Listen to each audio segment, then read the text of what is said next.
இவரு என்னோட டெலிவரி பார்க்கணும்னு நெனச்சாரு. ஸோ அதனால நான் அது நான் வந்து லைவா பார்க்கணும், பக்கத்திலேயே இருக்கணும்னாரு. நான் ஈரோட்ல இருந்தேன், அம்மா வீட்ல. இவரு இங்க சென்னையில தான் இருந்தாரு.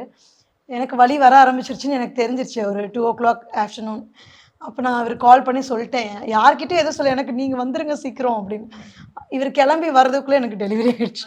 நான் உடனே பண்ணணுன்ட்டாங்க. சிசேரியன் பண்ணணுன்ட்டாங்க. இவருக்கு சிசேரியன் இந்த கத்தி மட்டும் கை வைக்கவே கூடாது. ஏன்னா டான்ஸர் ஆ. இல்லையா?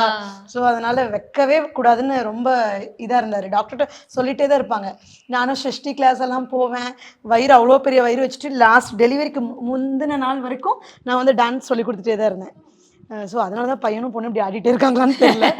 அ அந்த மாதிரி அந்த ஒரு ஃபீல்லயே அப்படிதான் இருந்தேன். ம். இவரு வரதுக்குள்ள எனக்கு கண்டிப்பா பண்ணிடணுன்ட்டாங்க. அதனால பண்ணிட்டாங்க. அவரால பார்க்க முடியல. ஃபர்ஸ்ட் பேபி ஆமா. அது. ஓகே. அவன் பொறந்த உடனே அவன பார்க்கல அவரு. என் அம்மா சொல்லிட்டே இருப்பாங்க. அவரு வந்து உன்ன தான் ஃபர்ஸ்ட்டு வந்து பார்த்தாரு.